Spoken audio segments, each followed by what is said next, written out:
We have some concerns, maybe three of them, maybe even four. But in this week's episode, we are going to be talking about Florida State's latest scrimmage, some scoop and nuggets from that. We're also going to be discussing, like I just mentioned, a couple of concerns. We passed the halfway point of spring camp. And now we're going to label out a few things that are standing out to us that might be a concern. It's only spring.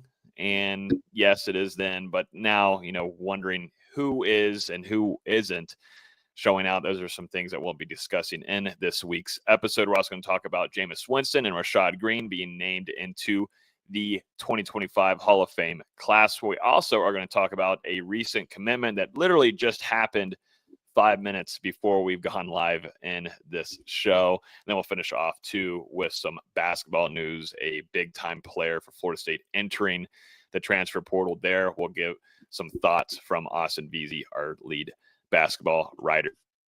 But also too with me is Dustin Lewis, our editor-in-chief at NoleGameday.com. Gentlemen, how we doing? Just got Dustin back from Detroit in a bachelor trip.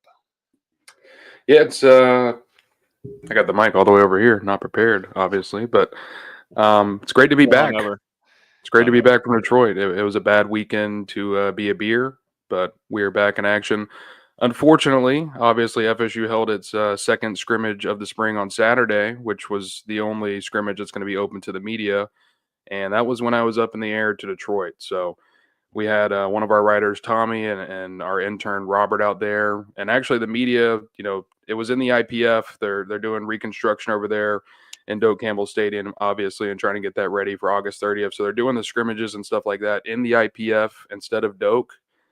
Normally when we have open practice access, we get to be out there on the sideline close to the action. And this time, everyone was limited to 2 people per outlet, and they were up there on a catwalk actually watching the scrimmage. So maybe it's best that I wasn't there. Yeah, well, where are we leaning with this? Like, actually leaning? Like, this could have, been damaging the cat? Like, do you think you could have put some others at risk for maybe a potential collapse? Yeah, because catwalk? Was that where we're headed? I would have been angry. So, yeah, I would have kicked the catwalk. Because I would have been like, we're going up on the catwalk, and then the catwalk would have fell, and it would have been a whole scenario. So I've seen that catwalk too. It is very high up there. I was seeing some other media members on the beat explaining and giving the description of how high they were having to go there. And yeah, no, that's and they have to climb. You have to climb a ladder and everything. So you got to have the backpack on. You got to have your binoculars in your hand. Like, there's a lot of stuff going on. Very risky. Can't be on the field, I guess, though. But, I mean, to me, though, I would utilize that as a pretty damn good vantage point. I've always got my binoculars on me, so if they're going on the opposite side of the field, oh well. But, I mean, a pretty good vantage point from definitely, to see the field where the quarterbacks are looking at the defense. That's where I usually stand, too. And, when we're at practices, definitely when it is 11-on-11 and we're seeing team drills, I like the end zone a little bit better than being on the sideline. I don't know about you, Dustin. Are you in the same boat as me? Or you're usually on the side, though, sometimes? I prefer the sideline. And normally I stick on the defense sideline just because there's less people over there. And then I like to stick behind, the defensive coordinator and kind of, I would always follow Adam Fuller around and try and listen to the calls and, what he's saying to the defense to just have a better understanding of what's expected to happen on that play, So I kind of like being close to the action. You can hear the players and the coaches communicate and get a feel for how all that's going. That's just my preference, though. Mm-hmm. Yeah, and I was going to say, definitely when you're on the defensive side, like you were saying, Adam Fuller previously is very loud, a lot of communication happening all across the board with him. When we had Odell Higgins as well, but you also see Coach Surtain. He's very hands-on with his defensive backs as well. And practices definitely in team drills. So, yeah, I don't blame you, but I just like being vertical, kind of just reading and seeing what the quarterback's looking at. Definitely when you saw Jordan Travis being there and he was trying to grow as a passer, and you got to see that growth week to week whenever he was preparing for games on Saturdays. It was just really impressive to see that growth from Jay Trav at that vantage point. But those days are long gone, and we're on to a new regime here. Not fully. Mike Norvell is still your head coach, but 2 new coordinators, and Florida State just wrapped up their second scrimmage, like Dustin was just saying there, in the IPF. I was hoping maybe I'd be able to go, but it was good to have Tommy and Robert there also to just getting some scoop, exchanging some texts around, and trying to receive as much info as we can. And like I said, we're going to go through some scrimmage notes here, but also 3 concerns that we have going through the halfway midpoint. I actually have a bonus one. I always seem to always have more than what's listed on the title. I've always got who knows, it might come out with 5. How concerned is this guy? There's some concerns, man. I mean, there's got to be concerns after the season you had last year. Everything can't just be beautiful and wonderful. But interested to see Austin and Dustin's take when I ask these guys if they agree with me. But let's jump into this scrimmage here. I think the biggest thing to point out here, it's hard to take anything away from the offense. Florida State has been getting derailed with injuries, specifically in that wide receiver room. I put in our Discord last week about an injury to a wide receiver, Deuce Robinson. Not going to be a significant one there. It just seems to be, not going to go into detail of what the injury is, but not going to be something that is going to be a long-term thing. Probably is expected maybe to return back before the end of spring camp. But Deuce is injured. Then I have Squirrel White, Jalen Brown also dealing with a little something, Wayne McCoy. And now there's some reports, I believe, from Knowles 247 saying Hakeem Williams is dealing with an injury as well. Shocking.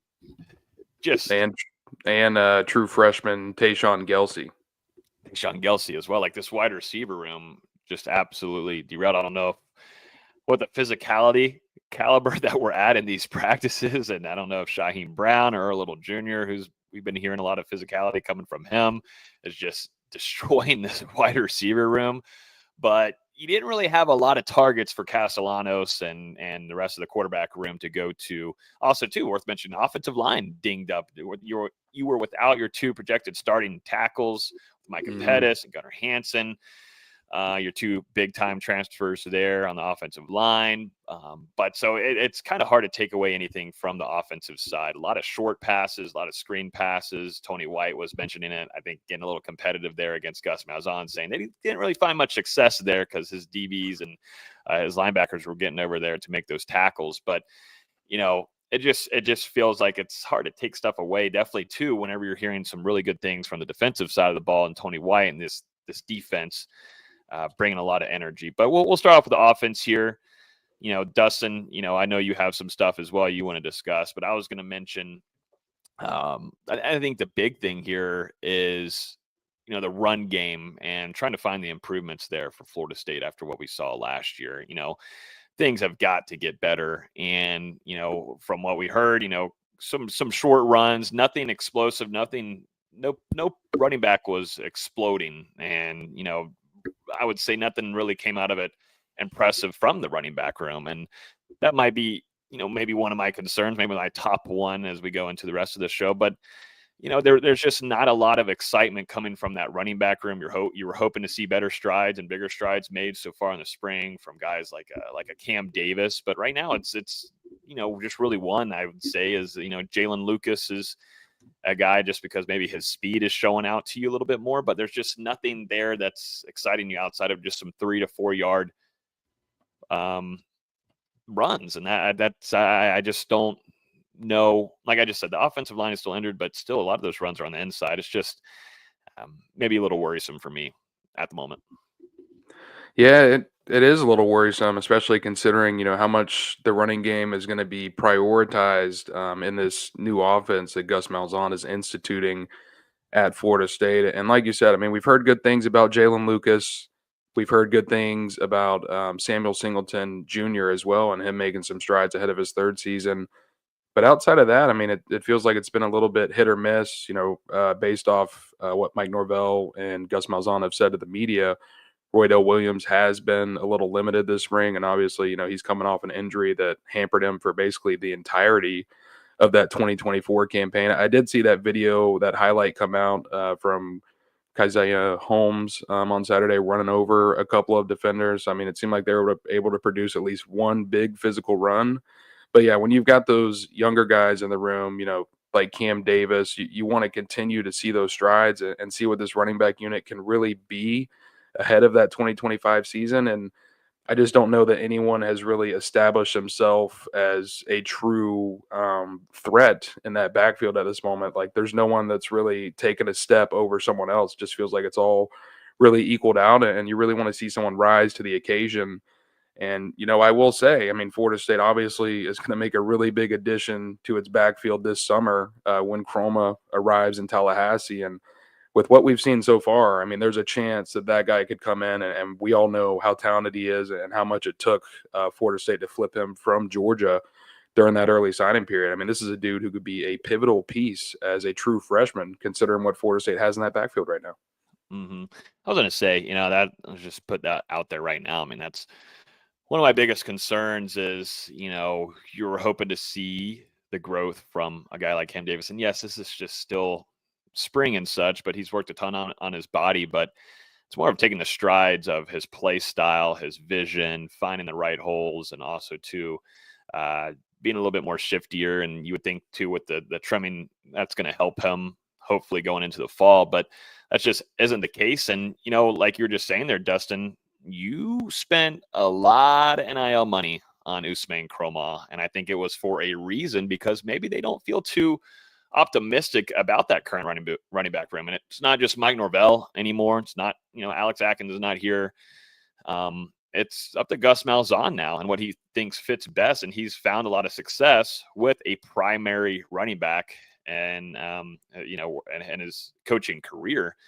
And I think they're putting a lot on a true freshman coming in for Ousmane Chroma to probably be your eventual starter. Who knows how long it will take for that to happen, but he's extremely talented, but there's a reason why they spent all that money to do that and go flip him away from Georgia at the last second, it felt like. And, Florida State, to me, a successful offense for Gus Malzahn is having a successful primary running back. And who knows, maybe that is Ousmane Chroma, but maybe they're just not seeing that right now with Cam Davis and some others and guys like Rodell Williams. It just doesn't make sense to me to where, yes, okay, cool, you're hearing some good things at the very beginning about Rodell Williams or maybe over the portion of the winter workouts and such, but I did not see much of. I couldn't find anything last year to excite me about Rodell Williams, and I, just don't know if that's something that also too, Gus Malzahn is also seeing there as well in Rodell. So I'm interested to see if we see improvements there in that. And like I said, to the offense, very limited. The offensive line too dinged up. You're seeing some younger guys as well plugged in there, and they're getting some good experience with being lower in the depth chart, moving up, and this time where it's a little bit more limited for the projected starters, but.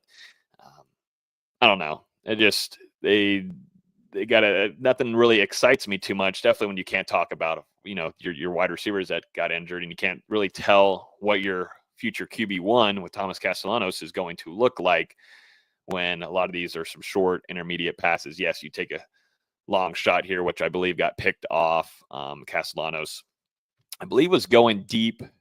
I don't know who it was exactly, but it seemed like it was thrown a little too short. And the wide receiver, though, had broken out a beautiful route deep and was wide open, and that ended up getting picked off. So certainly has to be cleaned up there.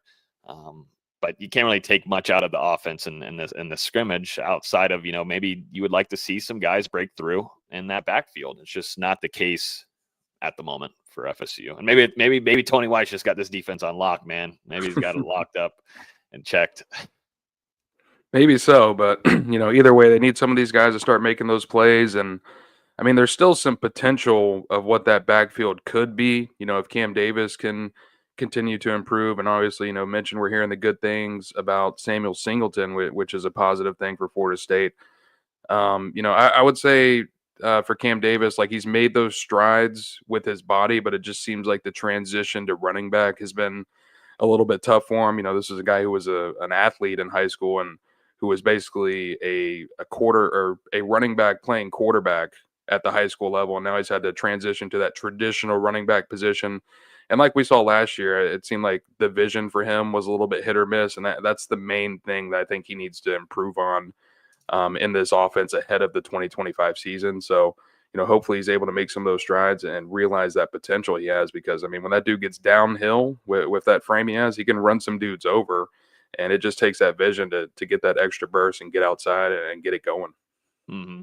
Let's jump over to the quarterback position, because that is always that's the most important position in football. But I'll continue to say it. Kevin Sperry looks like he is, to me, surprising a lot of people because that's something as a true freshman, if you're making some plays, making some splash plays, of course, a lot of eyes are going to go to you and we're going to create a lot of chatter.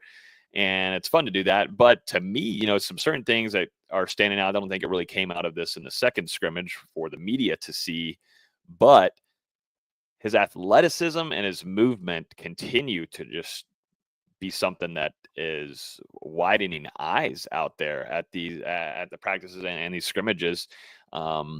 He's really shifty. He could put some moves on you. I know I related him to a guy that's here in Tampa with Baker, but he's a guy that's really, really shifty and can put some moves. And I think that's something exciting that Gus Malzahn is looking forward to. And I think it fits to, what Thomas Castellanos brings to the table as well. I was told, looking at the scrimmage alone, Castellanos having a ton of energy, highly competitive, is going to chirp.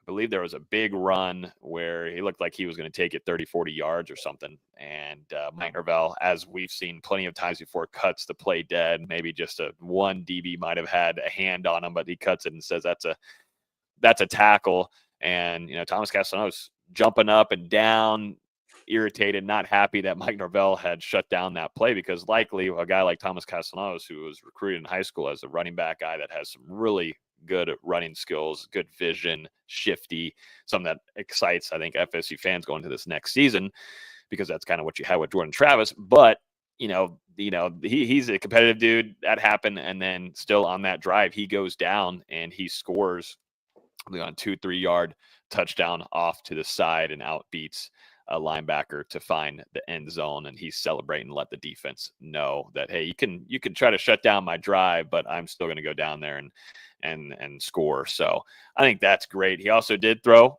2 interceptions in this scrimmage. Like I said, the one was a deep ball. The other one, I believe, was a tipped pass at the line. So just a really good play there on the defensive side of the ball. So a couple things maybe just to clean up, mainly on that deep ball there. But, I think the fun part about it is that he's a chirper, something that you just did not have last year whatsoever.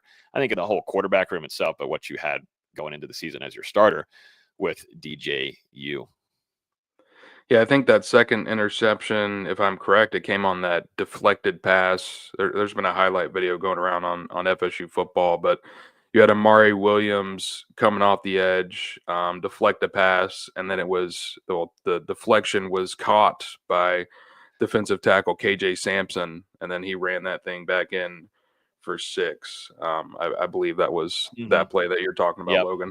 But yeah, as far as Castellanos, it just seems like it's been a little bit of an up and down spring. Like, there are some really promising moments, and then there are some times where he's still having some inconsistencies with his arm, which, I mean, that was kind of the expectation with him coming into Florida State. I think the big thing for the Seminoles is unlocking that ground game again, because obviously last year in that offense he played in at Boston College, for whatever reason, playing under Bill O'Brien, it wasn't the same as far as him being a dual threat guy like it was in 2023 when we saw him, make some absolutely electric plays with his legs. He just didn't look like the same guy running around in 2024. And now being back in this offense that, he was originally recruited to play in out of high school under Gus Malzahn. That was a big reason that he came to Florida State, was to reunite with Gus and get back into the system that he's very familiar with and knows can kind of unlock his potential a little bit.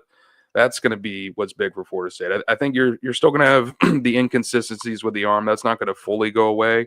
You want to get that to as good as you can before the season. But, the big thing is going to be letting him do it with his legs on the ground and obviously protecting his body.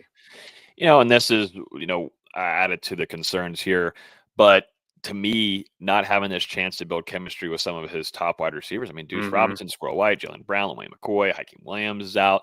That's a concern for me, definitely going through spring, because a lot of this is going to be relied on what you do in fall. And yes, you get a few weeks of that, but then you're getting into, I would believe, a pretty early game prep when you're facing against Alabama, which is a pivotal and really important game for Mike Norvell and company, but specifically Mike Norvell and what his future looks like. Not saying everything relies on what he does against Alabama in this game 1, but still, to go out there and show that you can compete plays a lot of a different kind of, I would say, image for Mike Norvell going into week 2 and that first quarter of the season, right, guys?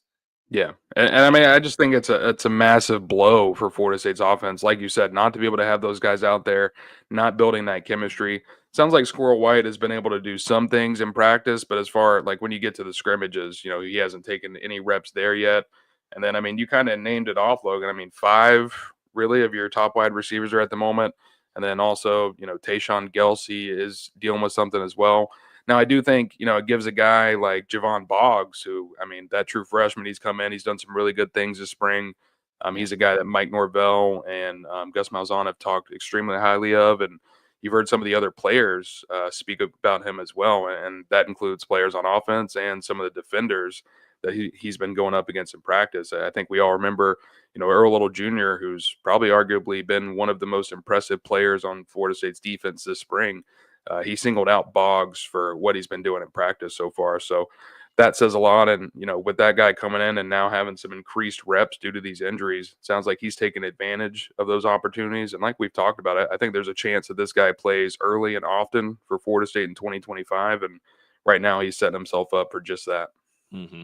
Yep. Another name that I want to mention, unless there's something else that you want to jump into or you guys want to jump into with the quarterback room, is Randy Pittman was one that was pointed out to us on someone that had an impressive day, and it kind of scares me because they do not saying how they're utilizing him, but he's going to be back there sometimes. Maybe he is a skilled, versatile guy that can be at the H-back position.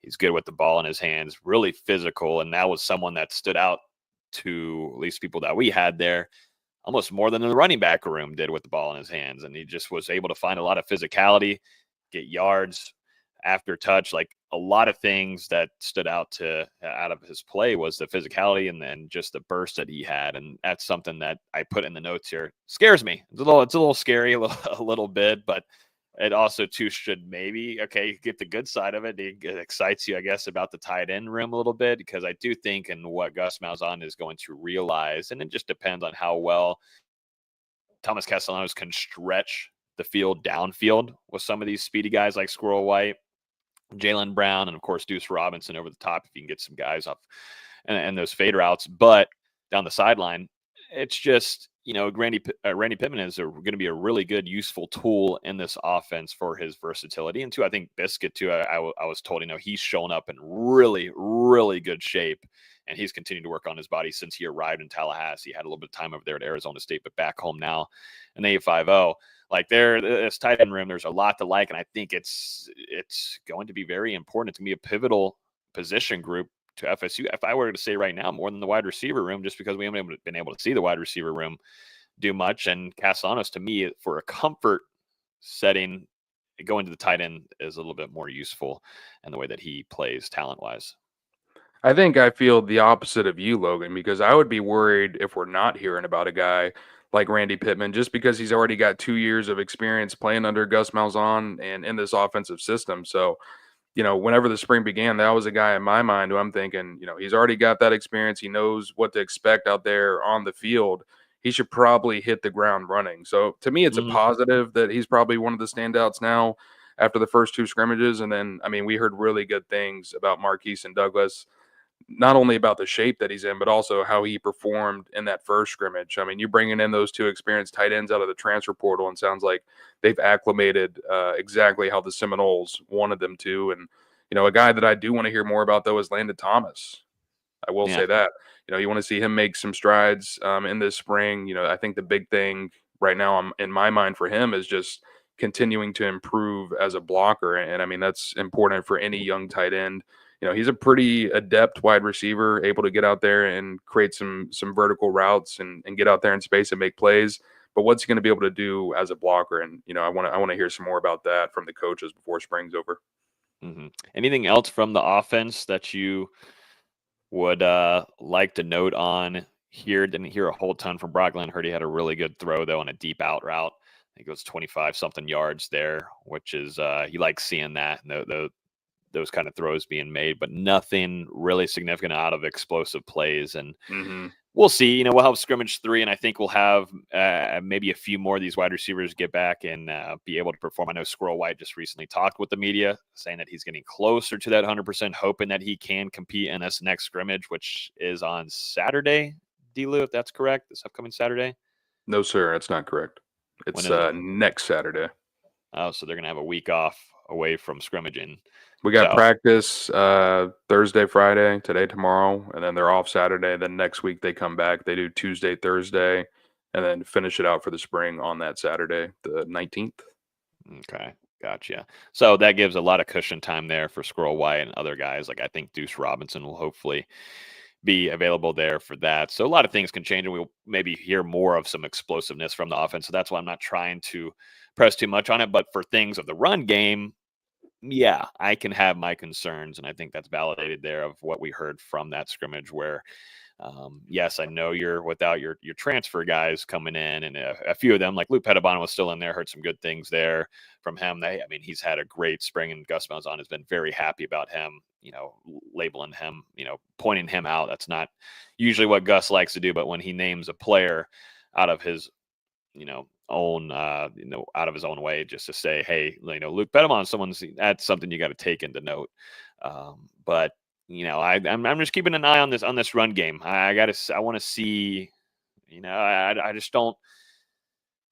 That's going to be a problem, I think, if Florida State cannot find a run game once again, and you're relying on Castellanos to do a lot of things for you, and that's just it's a little bit of concern. You got to open some things up, and that run game has got to find success, or it's going to be, I don't care. Yes, you might have a solid offensive line unit, but you know, well, no one will concern. We don't know.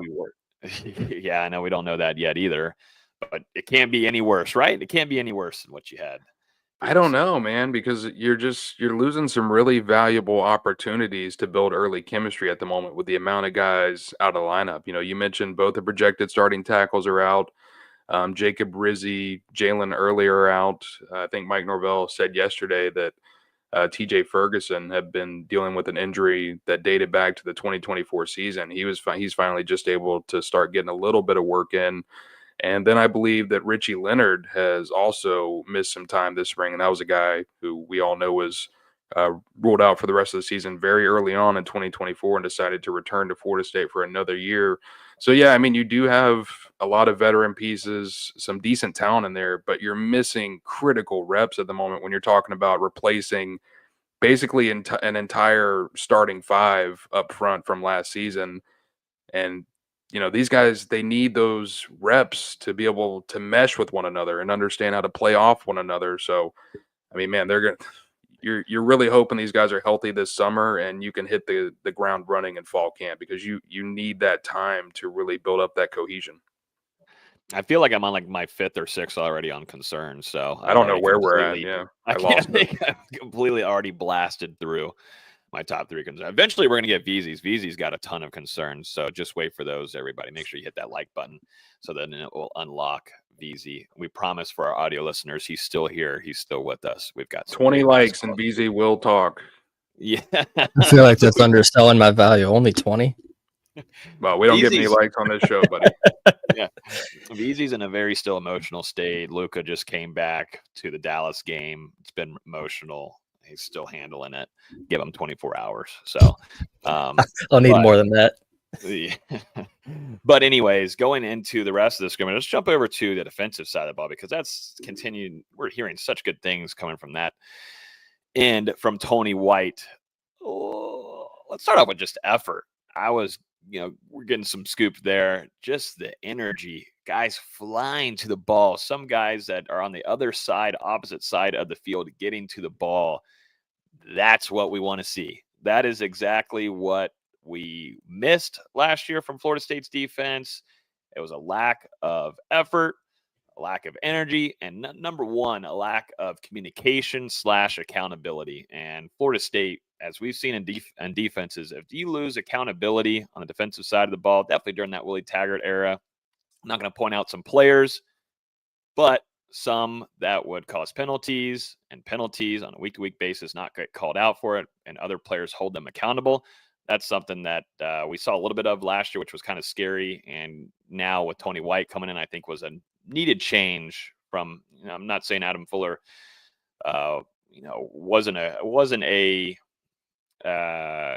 good coach. I'm not saying that, but sometimes you just need to have a refresher and have almost a reset on some things, and for a player or a roster to listen to you a little bit better and to have a clean slate like that. And I think that's something that Tony White brings, but also to the emphasis that he's at least told us, to the media, is making a play and doing it back to back to back to back, and keeping that effort very high and finish the play. And you can see that, like the play that you were just mentioning there, Dustin, the KJ Sampson touchdown that he grabbed. I think, what was it? Elijah Herron had like kind of tossed him the ball. We almost went back to the 2023 game for Florida State and Clemson when Braden Fisk tossed the ball over to Kalen DeLoach, who ended up scoring that touchdown. It's kind of what happened here with Elijah Herring, given that pass off to KJ Sampson for a touchdown. But I just like hearing the effort, man. That's exactly what you want to hear on that side of the ball.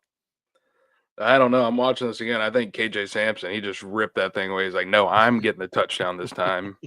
I like it. I mean, if it's the way to go, as long as you're getting close to that end zone, man. But that's something that we heard previously with Elijah Herring making another big play in a scrimmage, because if you go back to scrimmage number one, Elijah Herring had ran down 30, 40 yards down the field, made a tackle before, it got to the end zone. And then the next play, you saw Earl Little Jr. able to get a pick six on that play. It's just like Elijah Herring is a playmaker for you on the defensive side of the ball.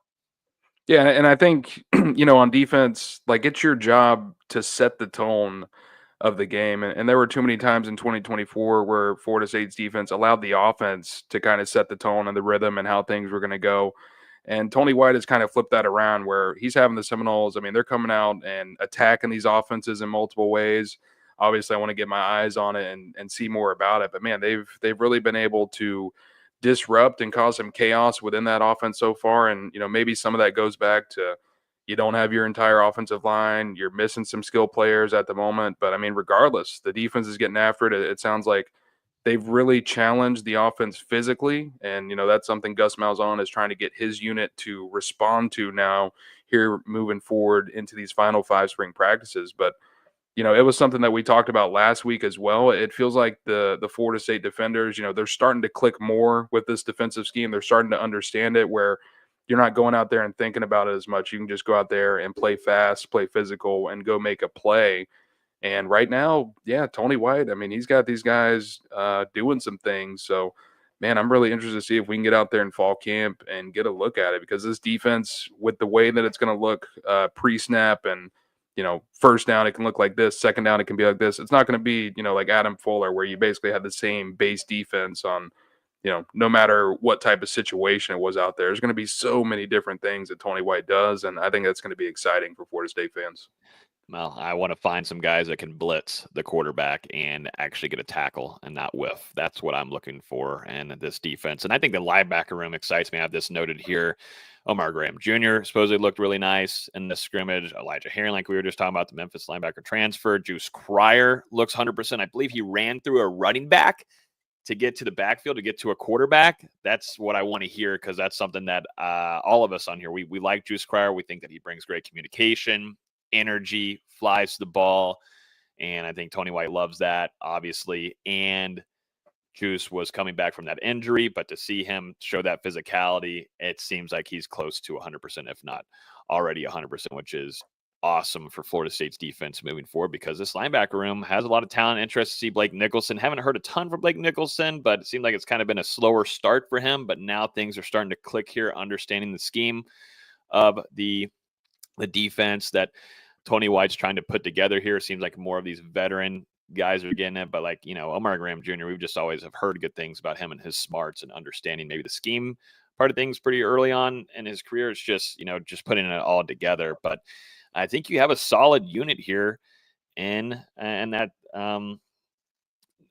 going to the midfield of the defense. I was trying to find the right wording. What is it? I can't even figure it out. Linebacker? I don't know. Well, yeah, linebacker. I know that, but I was trying to find another cool name for it because I don't want to continue to say linebacker. I don't know. I'm just going way too much in my head here on a beautiful, beautiful Thursday afternoon. But linebacker room excites me, gentlemen. I don't know what else to say. I mean, I think this is one of your top position groups, as we leave spring here in a few weeks. Yeah, you've got a really solid nucleus, with the veteran guys and Stephon Thompson and Elijah Herring, and then obviously, the three linebackers coming back to Florida State who all showed some promising flashes last season. You kind of went through them all: Logan, Omar, Juice Cryer, and Blake Nicholson. You got a solid five right there. The only real thing that I wouldn't say it's necessarily a concern, but definitely a blow to lose transfer Caleb Lavalley for the rest of the spring due to that injury. We've seen him up on the cart with that leg injury. Hopefully he can get back into it this summer. And he had also missed some time earlier in spring camp due to an illness. I mean, not really entirely sure how much work he was able to get out there while, obviously transitioning into a new defensive scheme at a new program. So that's the only thing that I want to see going forward into the summer. How does he get back into the lineup? How does he begin to perform ahead of fall camp and once we get there? But I mean, in my opinion, you've got 6 quality dudes right there, and I think we all talked about it a couple weeks ago. We think this could be one of the strongest linebacker rooms in years at Florida State. Mm-hmm. Yeah. Another name. Let's mention first off. Actually, another name. We're going to name some twins here. I was just told the Desir twins, Daryl, Mandrell. Mm-hmm. These guys look gigantic. I mean, they're listed practically around the same, 6'5", 260. I think the other one's 265, 6'4". Still, they're twins. They're massive. They've shown up in some really good shape. And also, too, during the scrimmage, I mean, reason I'm bringing this up, it's great that they look, big and as true freshmen, but looked really nice and physical too. And I mentioned this is definitely not a concern. I think this is a really good positive for FSU, and not saying that these guys are going to be major impactful players for this upcoming season, but you do need depth pieces, gentlemen. You do need some depth pieces, because that's something that coming into this spring was a major concern for us of who's going to step up behind Daryl Jackson and some of the other guys like Daniel Lyons and KJ Sampson. And, we know that Daniel Lyons has been, out for the rest of this spring. So it's allowed for some of these younger guys to jump into this rotation. And you're seeing both of these twins, though, show some physicality early and make some tackles. And, they were pretty disruptive from what we heard. But, these guys, if you guys, go look at some of these social media posts of them walking into practices, they don't look at all like true freshmen. They're pretty cut for 6'5", 260. Like, these are some cut guys. These just aren't big old bellies coming in.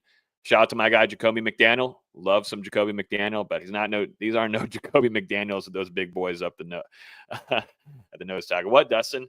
What are we? Why is Jacoby McDaniel catching a stray? Dude, Jacoby McDaniel. For literally no reason. The thing is, Jacoby McDaniel, I think, weighs less than me now. I know. He's in great shape. Crazy to think of. So there's no shot being taken. Jacoby would tell you that he was a big boy. Big boy. Maybe a little belly, but that's what you need. For Timmy Jernigan had a belly. But no, these twins look good, man. And looked really nice in the scrimmage themselves. I'm just sticking in this defensive line here. And no shocker, but James Williams had a really nice start to the scrimmage. Looked really fast off the edge. And then I was going to say, like I said, it's not a shocker that he's impressing early. Definitely have already understanding the scheme and what Tony White wants from him and what he's expecting and his experience level. But with the 20 pounds added onto him as an edge rusher, I think that goes to show how impressive it is for him to be making these plays. He was saying, it's still taking him a little bit of time to adjust with this weight change and increase in weight, but seems like things are clicking well with that body change. But it's no shocker here that he's one of those guys with Daryl Jackson to be making these flashes and these scrimmages.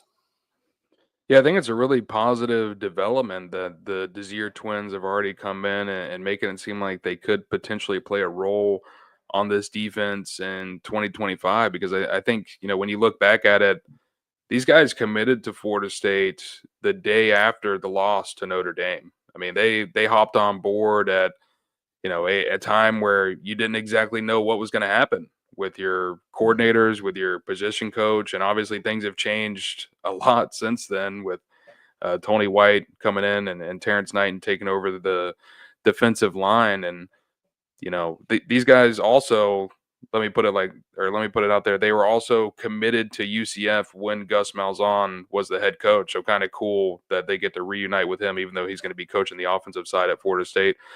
But I think it's good that some of these young guys, and Mike Norvell has been very encouraged, not only with the Twins, but I mean, you kind of went through some of the other youngsters as well. It seems like this young defensive line group is one that Florida State feels that it really hit on. And, some of these guys are going to be able to get into the rotation in 2025. But either way, I think you have some really positive pieces now for the future up there on that defensive front, as long as you can keep them around.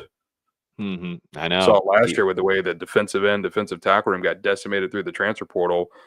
Florida State, they're going to need to retain some of these guys. Kevin Wynn, Tylen Lee, LeJesse Harold. Obviously, the Twins moving forward because they could develop into some really special players. Yes, and just wait till Kevin MFing Wynn gets this thing going a little bit more and finds his stride. Then that's something I'm just stoked about. And then Amari Williams is someone, too, that was brought up during the second spring scrimmage. It seems to be he filled out, has put on some size as well. But Tony White really likes what he can do because of that athleticism that Amari Williams brings. As we know, coming into the spring, they're going to test him out on the defensive side of the ball. We saw him a lot in his true freshman season last year at the tight end room. But he's got a lot of talent, and he can use that. And they might be able to utilize his services quite a bit on the defensive side. I think, we might see a lot of rotation early from Amari Williams in this upcoming season, just how they're utilizing him and the versatility that he brings. Because you can move him on the inside. Not on the inside, but you can be more, move him off the edge, or you can put him back at linebacker. Like, that's just something that Amari Williams and his size you can utilize with. But heard some good things of Amari Williams. And then 1-2 I want to note on is Shamar Arnu. We talked about him pretty frequently now, thinking about it on this show, but he is a true freshman cornerback that we've been hearing some really, really good things on, and maybe someone that could jump into a good depth or a rotation piece early on in his career at FSU. And I wonder, it's starting to be a concern here for me a little bit. We've not heard a whole ton about Quindarius Jones. I've not heard a whole ton of Charles Lester. We've heard some good things of Jabril Rawls, and he's slowly growing and taking those strides. I'm not saying that we always need to be hearing about offensive back and someone making plays and such. I mean, it would be more of a concern, though, definitely if wide receivers are making plays on them. Yes, that would be a concern, but it's hard to take away stuff from this when we're only at one scrimmage. And two, if you go on game days, if you're not hearing about a cornerback, that's a damn good thing.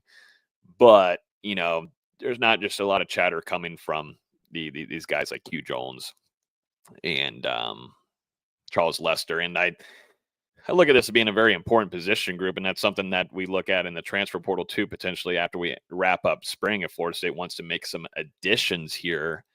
But, you lost your starter, a guy that's going to go in the NFL draft early, first, second round with AZ. And you also lost Ventrell Cypress. It's a 2-year starter for you as well. So this is a question mark room of who is going to be your projected starters. And yeah, it probably still will be Quindarius Jones, but you're trying to find who's that second guy going to be, and you're just not hearing a whole ton from that group. But I do feel confident, though, in what Coach Surtain decides to do there and development-wise. So I'm not going to lose my mind over it in the spring, but just something to note on. And a true freshman is the one being talked about the most right now in that cornerback slot. Yeah, definitely some things to figure out for Florida State in that cornerback room. I mean, obviously, it's good for Shamar Arnu to be earning that praise from Florida State's coaching staff, but you kind of said it, Logan. And in the same vein, you want to hear these positive affirmations for a guy like Quindarius Jones, who's going into his third year at Florida State, or a guy like Charles Lester, a former top 100 prospect who, should hopefully be figuring it out ahead of his second year in Tallahassee. And then, there's some other, younger guys in that room as well that you're hoping can make strides. Because right now, when you look at that cornerback room, I think you're optimistic about the talent and the skill that you have, but it really comes down to the experience. You don't have a ton of game time experience in that room. So, some of the guys who were able to get on the field last season, like Quindarius Jones, Jabril Rawls, you really want to see them rise to the occasion and begin to take that step into the underclassmen they now are, with both of those guys going into year 3. So we'll just have to see. But, at the same time, you've got to be encouraged by what Pat Surtain has done with that cornerback room during his time at Florida State and be confident that he will have these guys in a position ready to contribute in a big way once you get to fall camp.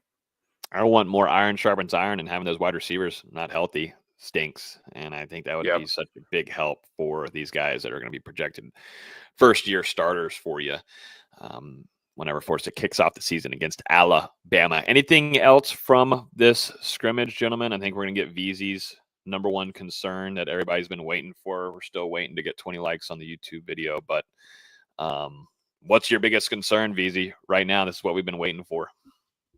I have zero reason to believe that this offense won't be bad again. Like, we can blame the injuries, but injuries have been a thing for the last 3 or 4 years. Is it on the training staff? Is it on Storms? Or is it just on not great personnel? We've been talking about the running game struggling. We've been talking about the receivers haven't been out there. I don't see why this offense is going to be better than at least average in college football. And maybe that's a completely pessimistic take, but I don't see it with this current roster. Okay, so you don't feel too bright about the offensive side of the ball? Not at all. Now, going through the spring. I'm, like I was saying earlier, a lot of injuries, a lot of things happening, blah, blah, blah, offensive line on in, yada, yada, yada. Again, you can only blame injuries for so long, and it's been a thing for 3 or 4 years. Trust me, that's what I'm just trying to put in my head to, put a Band-Aid on it, because I think about it throughout the week, and I'm like, man, I can't find anything that excites me right now about Florida State's offense. The only thing that I look forward to is maybe some gadgets, some fun plays with Castellanos, because we know how shifty he is and how talented he is as a runner. But I'm not excited that, you got Deuce Robinson, but, got to see if Castellanos can connect with him. But we're not seeing Deuce Robinson, being able to be in. He's not a serious injury. He'll be back. And you want to see Squirrel White, but he's very speedy. So you got to get that ball downfield. And it's all about building chemistry right now in this spring. And I think it just really hurts this offensive side, which was the worst side of the football. And we're talking historical and college football last year. You've got to have as many reps as possible, as many reps as possible. And kind of, this offense is limited in being able to do so. And you're going to rely a lot of this on a fall camp. And, one thing we didn't bring up earlier with all the injuries in that wide receiver room, but I'll be honest, I haven't really heard much about Jordan Scott this spring. The 6'7" wide receiver coming in from the JUCO level. Thought that maybe he'd be able to flash a little bit with that size, kind of in that mold of Johnny Wilson coming into Florida State. But honestly, I don't really remember hearing much about him so far over these first couple of weeks. Yeah. Well, that's because Shamar Arnu's got him on lockdown, I guess, it seems. that should be an issue if a true freshman corner is locking up a 6'7" JUCO guy. Exactly. 100%. So we'll see. This is going to be a good cushion. They won't have their scrimmage this upcoming weekend. Their last one will be next weekend, like Dustin told us. So maybe get some health into this offense. We'll actually get to see some of those starters. There are more of the starters on the offensive line. Got to find some better running game there.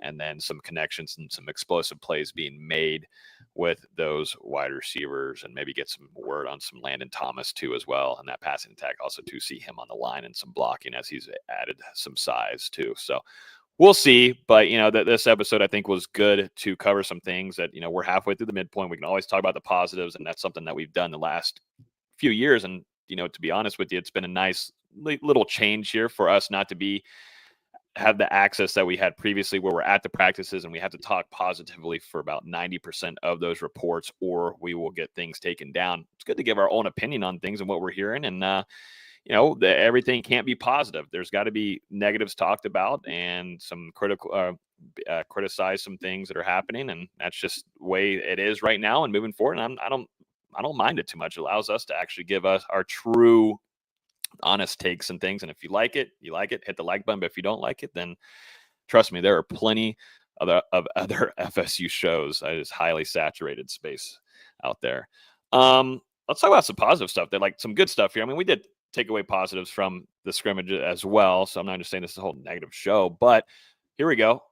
Some Florida State greats being named to the 2025 Hall of Fame class: Jameis Winston and Rashad Green, one of my favorite wide receivers ever to come through Florida State. Jameis Winston, both of these guys, national champions. The season that they put on in 2013 was incredible. And then Rashad Green, having the career that he had with how many yards.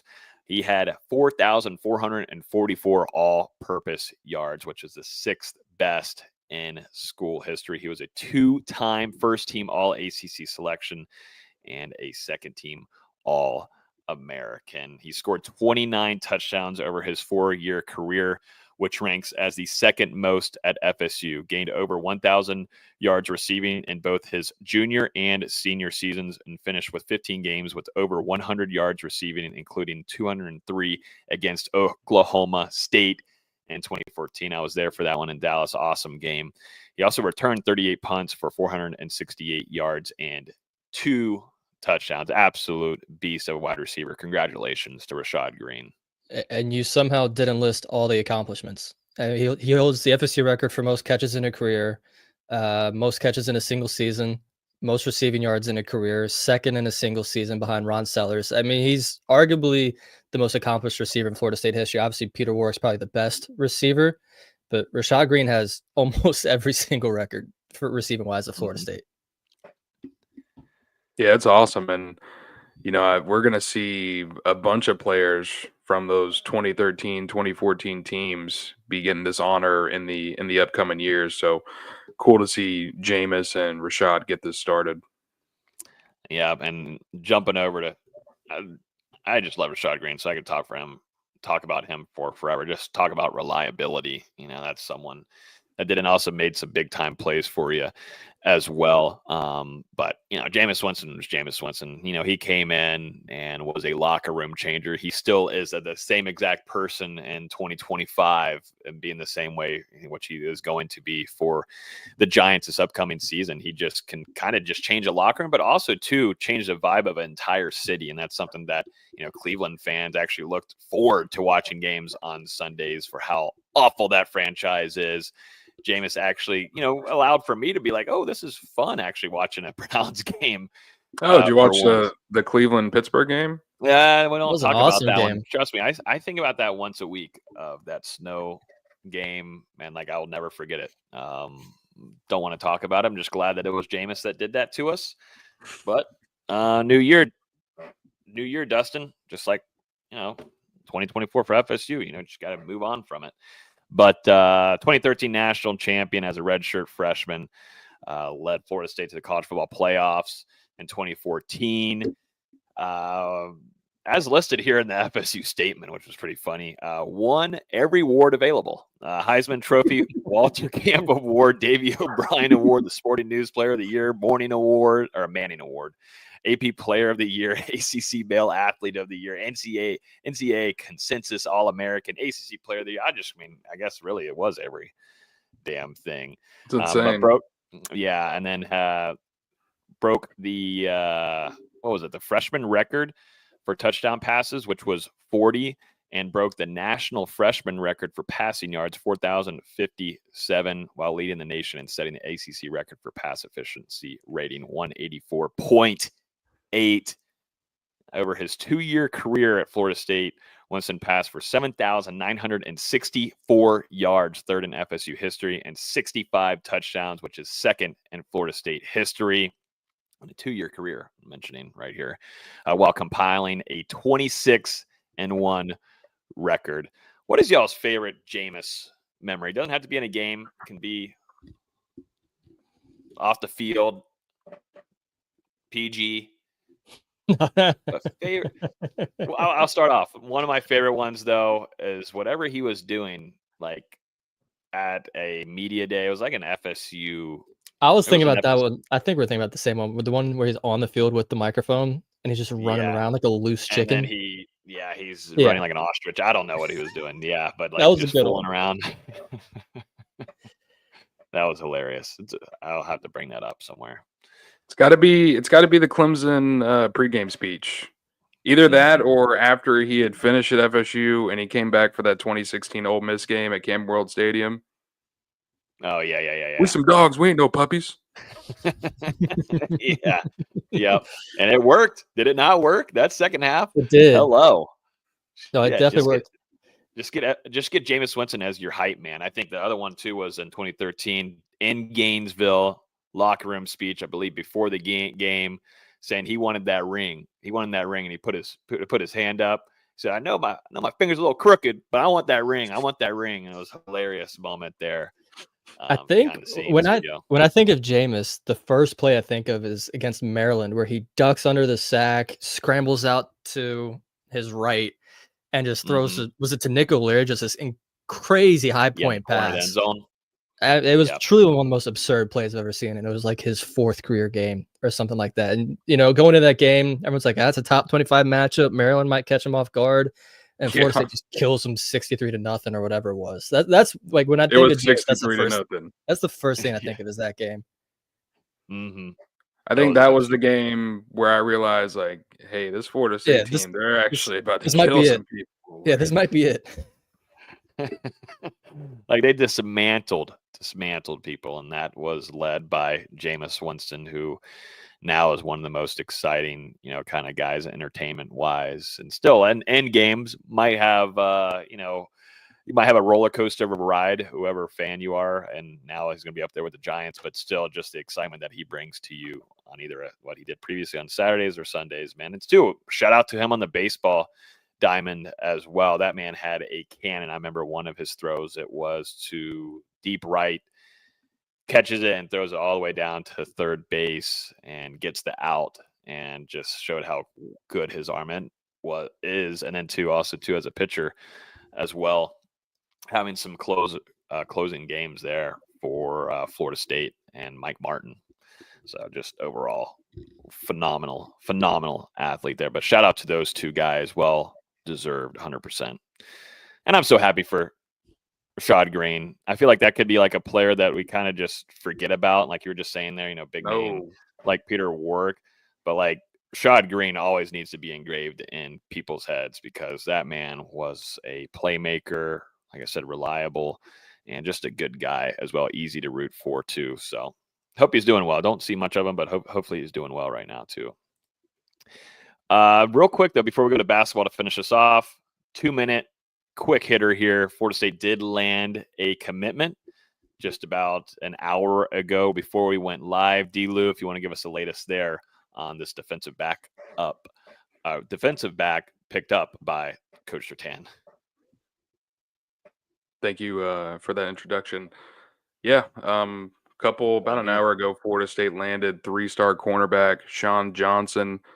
He committed to Florida State over a bunch of programs in the Big Ten and ACC, namely Wisconsin, Penn State, Maryland, Michigan State, Georgia Tech, Virginia, and North Carolina State. And he actually revealed the Jesus, can't even speak like you, Logan. He revealed the decision on his birthday. So happy birthday to Sean Johnson. But Florida State, extended him a scholarship back in January. He was actually recently on campus for an unofficial visit here towards the end of March, where he was able to meet with the coaching staff, learn more about the program, also get to view a spring practice. And yeah, it seemed like he saw everything he needed to see to go ahead and give his verbal commitment to Florida State.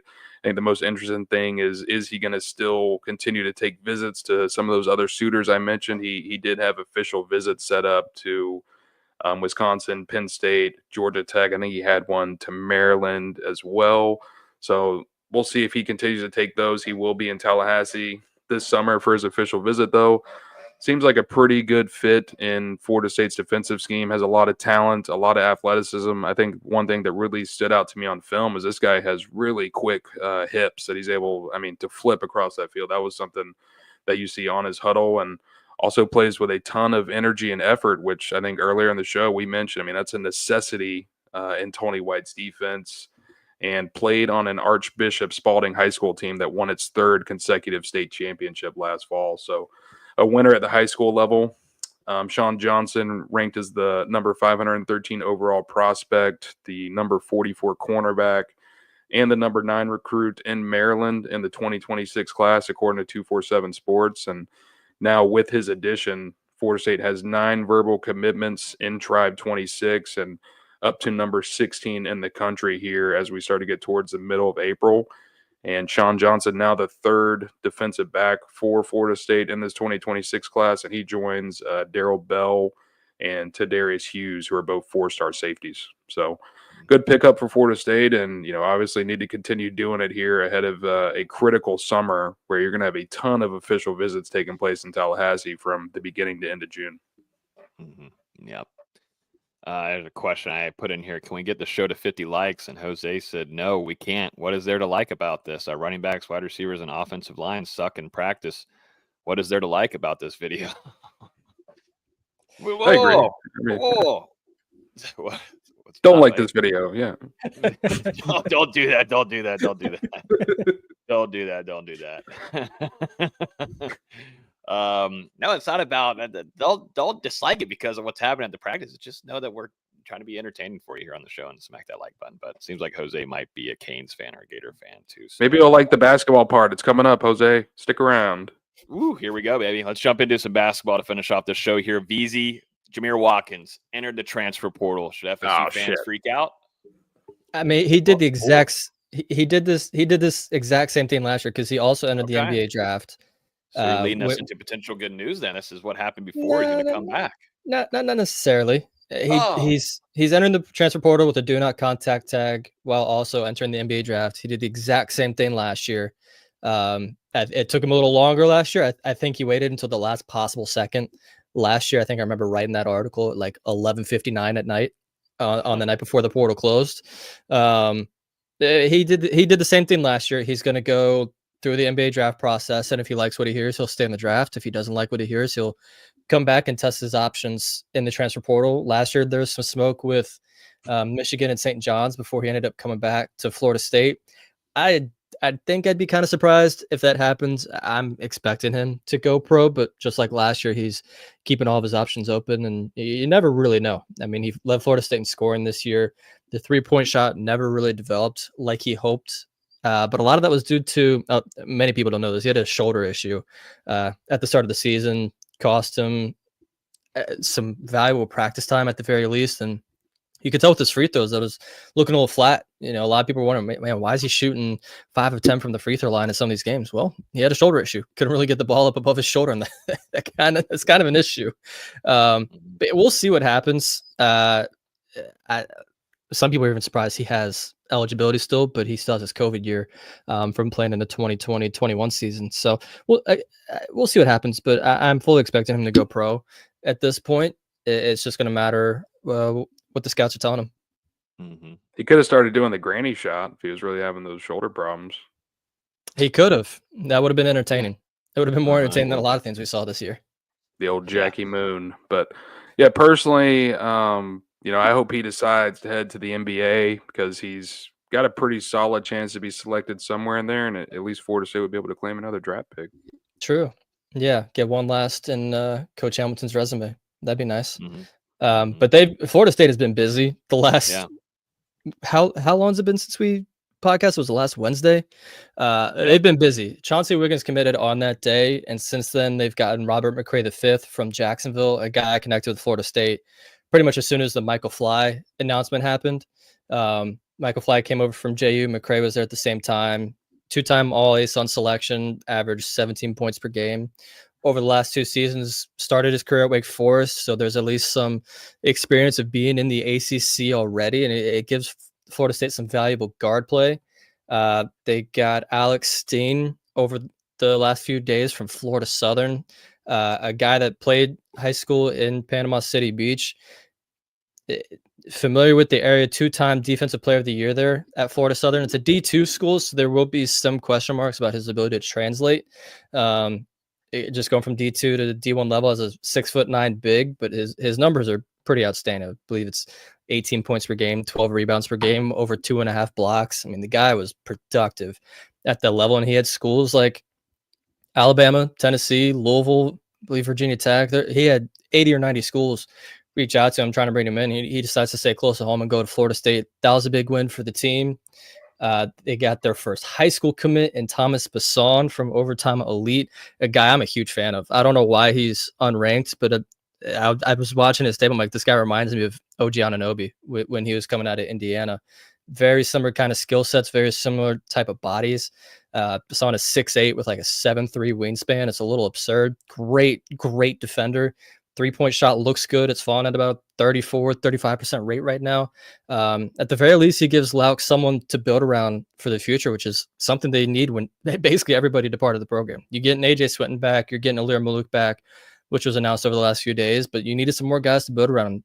That's a great one to build around. The team's now up to 8 players for next year, and they've got couple other guys that have been coming on visits. I believe Max Green from Holy Cross is going to make his way to campus this weekend. Won Patriot League Rookie of the Year this year, averaging over about 15 points per game. Good 3-point shooter, good size at 6'6", would be another good option on the wing. They're still in contact with a lot of guards. It seems like they're not just satisfied with Robert McRae V, and they shouldn't be. They need some more options back there. But they're staying busy, which is good because they still have 7 more roster spots to fill out. Nice. Luke Lauk's busy man. We like it. I think there's been, I think some excitement, as it should be whenever you make a new coaching change, and definitely for a guy that came from Florida State, graduated there, played there, is a name that we all know, has taken charge. I think there's some excitement there and interest to see what Luke Lauk's puts together. And it's been really cool to see how hands-on he's been in, communicating and interacting with media, fans all around Tallahassee, all that kind of stuff. It's been pretty cool what he's been bringing, because I really feel like he kind of just had like a pop-up, just like open discussion with media. Yeah, that was pretty cool. Yeah.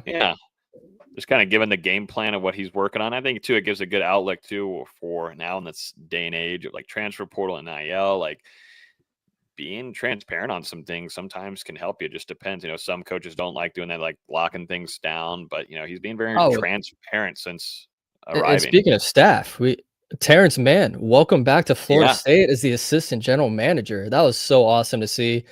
Lauk's in that surprise pop-up meetings like, hey, we need more money, we need more NIL, and then here comes an NBA player to help fund your program. That's it's pretty nice to see. Becomes a third NBA player to help out his former team with his now teammate Trae Young is doing it at Oklahoma, and Stephen Curry is doing it at Davidson. I think that's going to be something you're going to see a lot through these next few years as NBA guys trying to help their former schools. And I don't think Terrence Mann is going to be the only one doing it at Florida State, because they need a lot of help financially right now.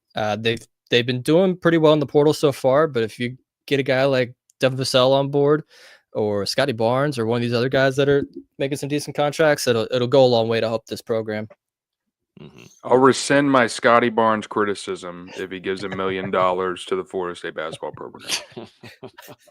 I'll bury the hatchet with Scotty for $1 million. Or $1 million. You should do it for like $250,000. If he donates that to me, I mean, we can even make it even less. Good Lord. Yeah. Good Lord. We know where that money. Send it to me, and I'll send it to Florida State. I promise. You better be funding us over here. I can fund VZ for how much he's having to write. That's what we need to be doing. That'd be nice. One last staff note, real quick, before we get out of here. Assistant coach Jake Morton, who was on the team last year, is expected to become the head coach at Alcorn State. So congratulations to him. Good, sweet. Quick question here from Monterey, because he's our guy that's always active in the chat. So I want to bring this up before we do bounce. The portal backing up for football. Do y'all guys see us going back in the portal? Last question. He's meaning after spring. Do you think Florida State will get active in there? I think I mentioned it a little bit earlier, but I do think Florida State is going to get active, and that might be in that cornerback position to add some experience in that room. Still got 2 weeks to really evaluate some things, but if I was looking, deeper into this question, looking at a position group, I'd look maybe in the defensive back room. And I know that's kind of shocking to say because there is some talent in there, but I think adding some experience, if it does become available, I think it's just going to depend on what pops up in the transfer portal. Yeah. If there is experience, then yes, they'll add it. But if it's someone with not as much experience, that makes no sense to me. But I was going to pick a position group. And you also, too, always want to keep an eye on the defensive line room. You never know what could pop up in there. Not a lot of schools like to allow their top, definitely in the trenches, some of their top players to go there. But, if I were going to kind of look at some position groups. Those would be my two, but I do think they will get active, as they should. I mean, the team went 2-10 last year. I think you're active in any kind of portion of a transfer portal process. Important to know that's right around the corner here. The spring portal window going to last 10 days, opens up on April 16th. So a week from yesterday, Wednesday, April 16th, it'll open up and then closes on April 25th. So Florida State right now a little bit over that projected roster limits of 105 players. I think they're around that 109, maybe 110 mark. We talked about that. I think we talked about the long snapper that flipped from Clemson to FSU a couple weeks ago. So I think that might drive them up to 110. So a couple guys going to have to depart from Florida State to get to that roster limit. But at the same time, I mean, yeah, there are certainly some positions. And I think you have to remember the class of talent that is available in the spring window is typically not as good, obviously, as what you get back in the winter when you've got, I mean, a bunch of quality names hopping in there. Now, Florida State, I will say they lucked out 2 years ago when a guy like Keon Coleman entered the portal in the spring. Florida State went out and invested in that, brought him in, and obviously did what they did back in 2023. And I would say with the injuries that we've seen to the wide receiver room at this time, if there is a quality name out there, it wouldn't surprise me if Florida State at least kicks the tires. And like you said, Logan, I mean, opted not to add a transfer defensive back during the winter portal window back in December. And, now with what you've seen so far, I wonder if they decide to maybe invest in that if there is a guy out there. But I think it'll be few and far in between as far as Florida State pursuing guys that are in the portal this spring.